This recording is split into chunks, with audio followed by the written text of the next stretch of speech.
चलिए बच्चों, हाय, welcome back. चलिए बच्चों, आज शुरू करते हैं एक नया chapter gravitation, class 9th 10th, chapter number 10th physics. अब देखते हैं ग्रेविटेशन में है तो क्या है। अब ग्रेविटेशन पढ़ने से पहले कुछ फोर्स को, बेसिक फोर्स को जानना ज़रूरी है। तो पहले चलते हैं उसे पढ़ते हैं और फिर डायरेक्ट ग्रेविटेशन पे आएंगे। और जो भी पढ़ेंगे वो रिलेशन रखेगा ग्रेविटेशन से, इसके लिए आप बेफिक्र रहें। चलिए, पहला है टेंशन। देखिए होता क्या है टेंशन। अब टेंशन दो तरह का टेंशन होता है। एक तो फोर्स टेंशन है, एक आपका भी टेंशन है जो आपको सताता रहता है कि कितना मार्क्स लाया जाए, या क्लास में जो हरकत करते हैं टीचर ना जान जाए। तो वो टेंशन नहीं है, यहाँ फोर्स टेंशन है। तो देखिए ये है क्या। एक टेंशन एक फोर्स है जो दो मॉलिक्यूल्स के बीच में लगता है। अब एग्जांपल लीजिए कि हमारे पास एक खंभा है। एक खंभा में कोई स्ट्रिंग्स बांध लेते हैं, कोई रस्सी, धागा, ऐसा कुछ बांध लेते हैं। अब बांध लिए, यहाँ ये धागा है, मान लो ये धागा है। अब ये धागा है तो आप मानिएगा ना ये कि इसमें बहुत सारा मॉलिक्यूल्स है, infinite, it is a set of infinite molecules. बहुत सारे मॉलिक्यूल्स मिलके एक धागा का निर्माण हुआ है। अब इस धागा में मॉलिक्यूल्स को अगर देखते हैं कि इस टाइप का होता, बाय द वे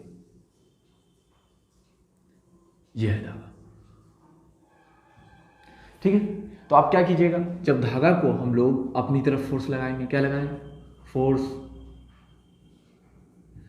जब हम लोग फोर्स लगाएं तो क्या हुआ कि पहले मॉलिक्यूल्स को हम लोगों ने खींचा, तो ये पहला मॉलिक्यूल्स दूसरे मॉलिक्यूल्स को खींचेगा। जैसे दूसरे मॉलिक्यूल्स को खींचेगा, तुरंत हमें याद आएगा Newton's third law, every action has opposite and equal reaction. यानी कि जब इसको दूसरे मॉलिक्यूल्स ने खींचा, दूसरे मॉलिक्यूल्स को ये पहले मॉलिक्यूल्स ने खींचा, तो दूसरा मॉलिक्यूल्स भी उसको रिएक्शन खींचेगा। यानी कि ये मॉलिक्यूल्स को अगर ये खींच रहा है तो ये भी वापस में इसको खींचेगा। इस तरह का फोर्स लगातार लगता रहेगा सभी पे। एक मॉलिक्यूल्स दूसरे मॉलिक्यूल्स को खींचा, दूसरा मॉलिक्यूल्स तीसरे मॉलिक्यूल्स को, तीसरा चौथे को, ऐसे करते करते लास्ट में जो हमारे पास पिलर था उस पिलर को खींचेगा। ये पिलर मॉलिक्यूल्स तो है नहीं उस धागे का, इसलिए ये लास्ट में। इसके बीच में जो फोर्स लगा, दो मॉलिक्यूल्स के बीच में जो ये फोर्स लग रहा है, इसी फोर्स को हम लोग टेंशन फोर्स कहेंगे। क्या कहेंगे, टेंसर फोर्स। और दो मॉलिक्यूल्स के बीच में लगे हुए फोर्स को इंटरमॉलिक्यूलर फोर्स भी कहते हैं। तो क्या, दो मॉलिक्यूल्स के बीच में लगे हुए फोर्स को इंटरमॉलिक्यूलर फोर्स कहेंगे, या ज़रूरत होगा तो उसको टेंशन फोर्स भी कह सकते हैं। तो क्या कहेंगे, tension is a force in a string. Tension is a force in string. String मतलब पूछिएगा क्या होता है, तो स्ट्रिंग मतलब कोई खास चीज़ नहीं, धागा, रस्सी, यही सब को स्ट्रिंग कहते हैं। तो ये क्या हुआ, टेंशन हुआ। It is a force in a string. जो भी स्ट्रिंग में लगेगा फोर्स तो वो क्या होगा, टेंशन फोर्स होगा। पहली बात ये हो गई। अब दूसरा देखिए, दूसरा मसला क्या है कि आप जब धागा को खींचे तो क्या होता है कि ये फोर्स एक दूसरे पे लगा है। अब लगाते के साथ तो वो टूट नहीं जाएगा, क्योंकि एक मॉलिक्यूल्स दूसरे मॉलिक्यूल्स को पकड़े हुआ है। अगर नहीं पकड़े हुआ होता, उस दोनों के बीच में फोर्स नहीं होता, तो जैसे हम पकड़ते हैं वो मॉलिक्यूल्स हमारे हाथ में आ जाता, दूसरा मॉलिक्यूल्स वहाँ चला जाता।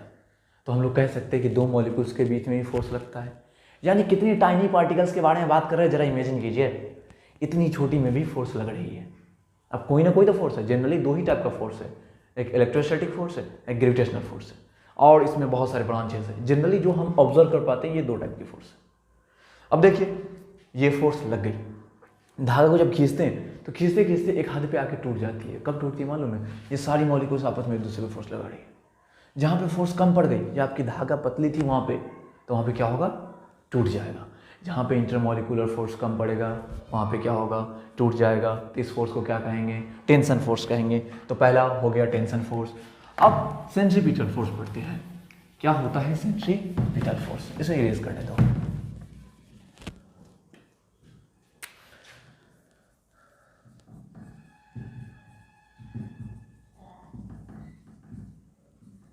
सेंट्रीपिटल फोर्स से पहले इनर्शिया को फिर से याद करते हैं। इनर्शिया में क्या था, कोई ऑब्जेक्ट अगर मोशन में है तो मोशन में ही रहेगा जब तक उस पर कोई एक्सटर्नल फोर्स न लगे। अगर मोशन में है तो स्ट्रेट लाइन में रहेगा, और उसके स्पीड में, इट मीन्स वेलोसिटी में कोई चेंजेस नहीं आएगी। यानी कोई ऑब्जेक्ट को आप अगर थ्रो कर देते हैं, कोई एक्सटर्नल फोर्स उस पर नहीं लगे, तो आपने 20 किलोमीटर पर आवर की वेलोसिटी से आपने थ्रो किया है, तो वो हमेशा स्ट्रेट लाइन में ट्रेवल करता रहेगा। अगर उस पर फोर्स लगेगा तब। तो हम लोगों ने इफेक्ट ऑफ फोर्स में पढ़ा था कि कोई ऑब्जेक्ट अगर सीधे घूम रही है, जब तक उस पर कोई एक्सटर्नल फोर्स नहीं लगेगा तब तक वो मुड़ेगा नहीं। यानी इस पर मैंने फोर्स लगाया तब ये मुड़ा। चलिए यानी ये स्ट्रेट लाइन में ट्रेवल करेगी। सेंट्रीपिटल फोर्स हमें सर्कल के बारे में बताती है कि अगर ये सर्कल है, मान लो सर्कल है, बनेगा तो उससे नहीं, सर्कल है, अब यहाँ पे इसका सेंटर है, तो अब क्या कहता है इनर्शिया फर्स्ट लॉ क्या करना चाहिएगा, तो ये क्या होना चाहिए, ये तो ऐसे जाना चाहिए इनर्शिया के हिसाब से, न्यूटन्स फर्स्ट लॉ यही कहता है ना कि ये स्ट्रेट जाना चाहिए, लेकिन ये सर्कल की तरफ मुड़ रहा है, इसका मतलब इस पर कोई ना कोई एक्सटर्नल फोर्स लग रहा है, तो हाँ बिल्कुल एक्सटर्नल फोर्स लग रहा है, जैसे ये ट्रैवल कर रहा है, इसको आप मोड़ना चाहिएगा तो इस पर फोर्स लगाइएगा तब ये मुड़ेगा। अब ये फोर्स आप लगा रहे हैं तो आप देख पा रहे हैं परपेंडिकुलर लगा रहे हैं, तो यहाँ पे ये मुड़ रहा था तो इसमें मैंने परपेंडिकुलर फोर्स लगाया, जैसे जैसे परपेंडिकुलर वैसे वैसे ये मुड़ता गया, यानी कि परपेंडिकुलर फोर्स लगाया कहाँ, तो टूवर्ड द सेंटर, यहाँ पे परपेंडिकुलर फोर्स लगाया कहाँ, तो टूवर्ड द सेंटर, यहाँ पे लगाओगे, यहाँ से भागने वाला बाहर, तो यहाँ पे फिर फोर्स हमने लगाया टूवर्ड द सेंटर, यानी कि हर एक एंगल पे हमने टूवर्ड द सेंटर फोर्स लगाया। अब ये कहाँ किस तरफ फोर्स लगाया, सेंटर की तरफ, है ना, सेंटर की तरफ, तो ऐसे फोर्स को सेंट्रीपिटल फोर्स कहते हैं। ये हो गया। सेंट्रीपिटल फोर्स को कह सकते हैं कि a force which is applied toward the centre, a force which is applied toward the centre, that is known as centripetal force. ये हो गई सेंट्रीपिटल फोर्स, है ना। सेंट्रीपिटल फोर्स आप समझ गए कि सर्कल होगा, टुवर्ड द सेंटर होगा, ये सेंट्रीपिटल फोर्स होगा। अब कोई कहेगा कि सेंट्रीपिटल फोर्स का अगर मेजरमेंट करना चाहें तो कैसे करेंगे, हाँ तो मेजरमेंट की जा सकती है, ये कोई बड़ी बात नहीं है। अब देखिए ना कि ये जो अगर लंबाई होगी, ये रेडियस है, कुछ ना कुछ तो वेलोसिटी होगी ना, वेलोसिटी, कोई ना कोई वेलोसिटी से ये रन कर रहा है ना। अब कोई ना कोई, अब अगर आप हाथ में पत्थर ले लिए, धागा में बांध दिए, नचाड़ रहे हैं, तो एक बार 100 ग्राम का पत्थर बांधो, दूसरी बार 1 kg का पत्थर बांधो, 1 kg का, तो क्या होगा, कहीं सर फोर्स ज़्यादा लगने लगेगा, हाँ एब्सोल्युटली फोर्स ज़्यादा लगेगा। तो क्या हुआ, कोई ऑब्जेक्ट आपका था, उसमें मास था, रेडियस था, तो फोर्स अप्लाई हुआ, तो क्या हुआ, mv²/r, है ना। अब क्या पता चला, force is directly proportional to the mass जितना बढ़ेगा उतना आपके हाथ का ताकत ज़्यादा लगेगा, और जितना ज़्यादा मास बढ़ गया, फोर्स जितना ज़्यादा लगाइएगा उतना तेज़ नचेगा, जितना ज़्यादा तेज़ लगाइएगा उतना तेज़ नचेगा। तो ये F is directly proportional to the v²। अब तीसरा क्या है, F is indirectly proportional to the radius. Radius में it is distance from the centre to boundary, it is a radius.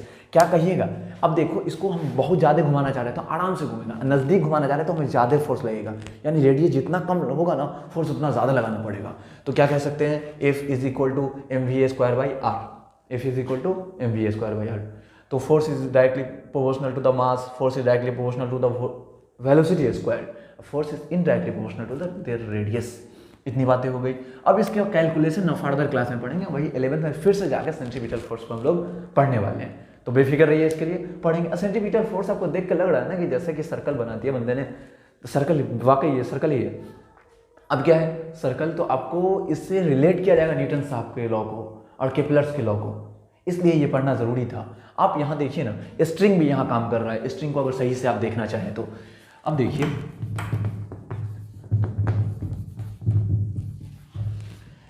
अगर आप एक धागा बांध रखे हैं, धागा का लंबाई 10 सेंटीमीटर है, तो अब धागा क्या होगा कि धागा बाहर की तरफ भागना चाहेगा, लेकिन स्ट्रिंग फोर्स कहता है कि आपकी लंबाई अगर 10 सेंटीमीटर है तो आपको कितनी भी रफ्तार से खींचा जाएगा, वो 10 सेंटीमीटर रहेगा, जब तक मॉलिक्यूल्स के बीच में डिस्टेंस ना बढ़े।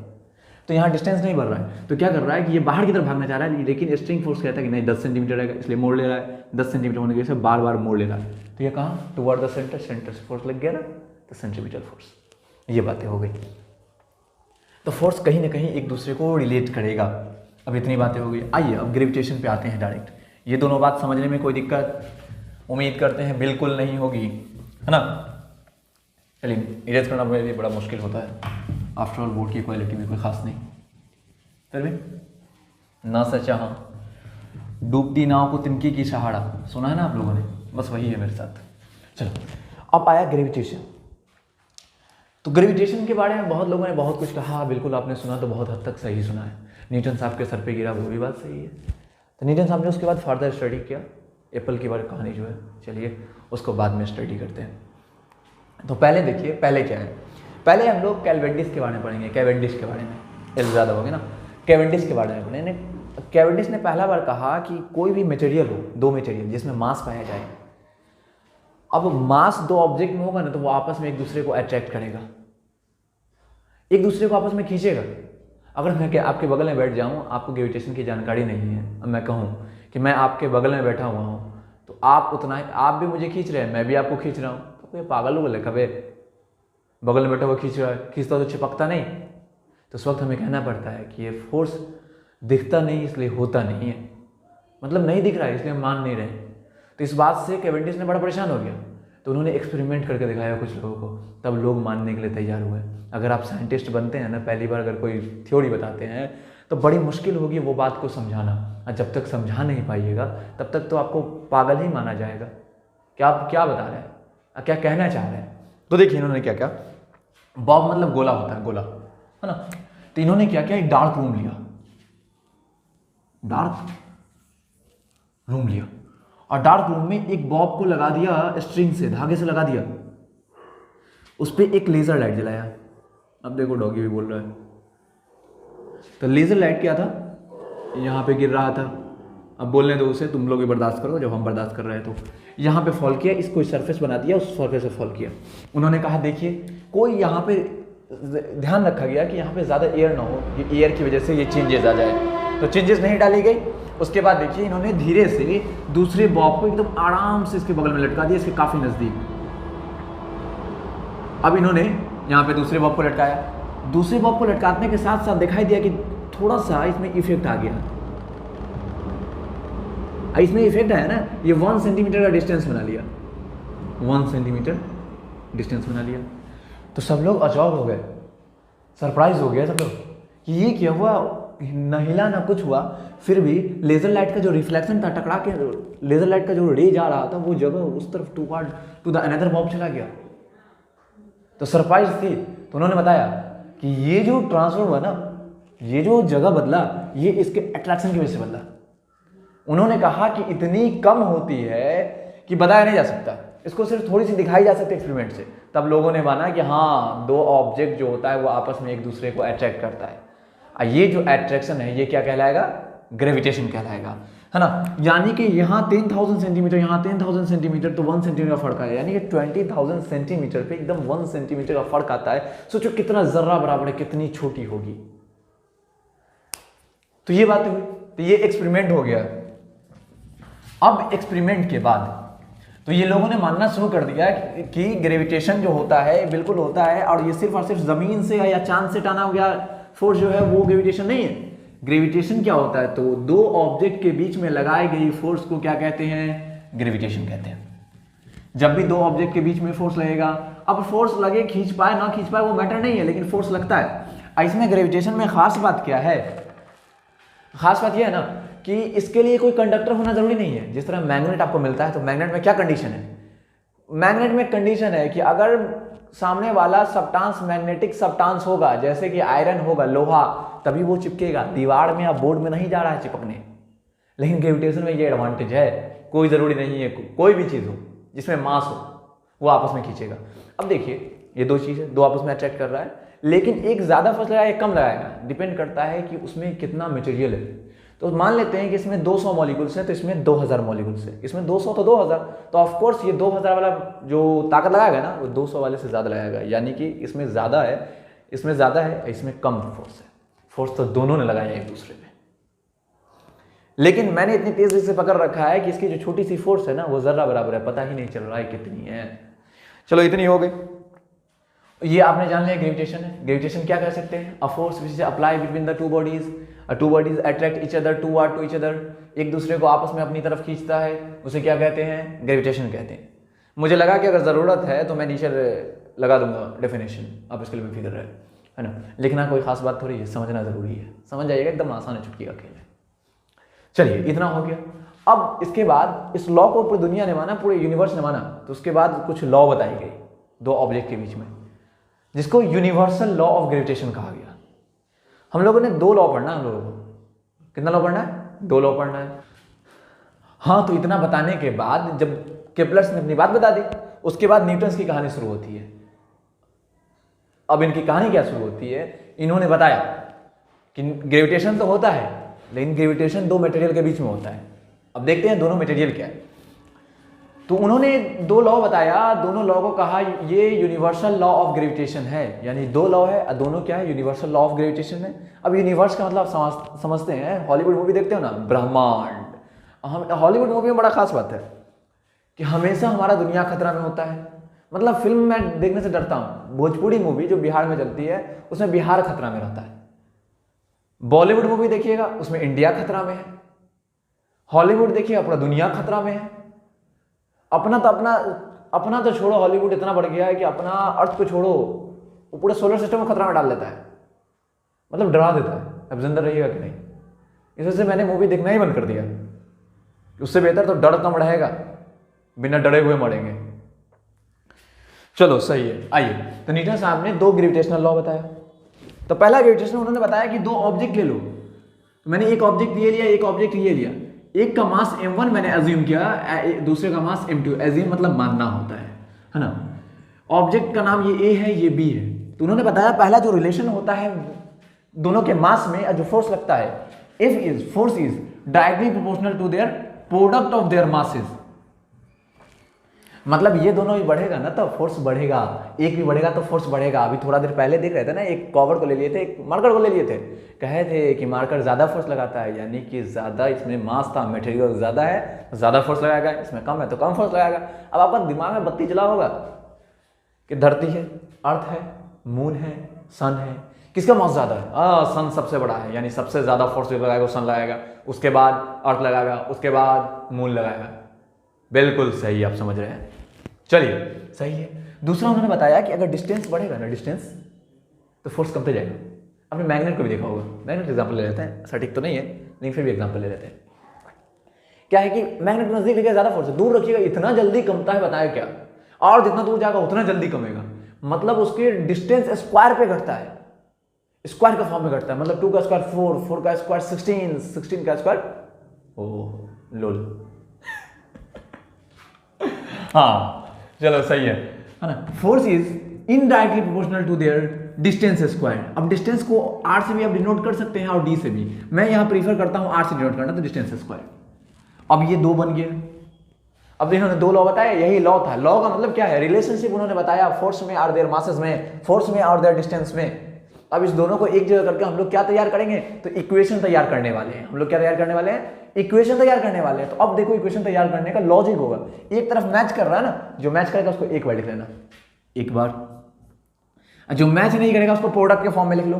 तो क्या लिख सकते हो तुम, m1 into m2 into 1/r² लिख सकते हो, कोई दिक्कत नहीं। अरे बोलो तो कम से कम।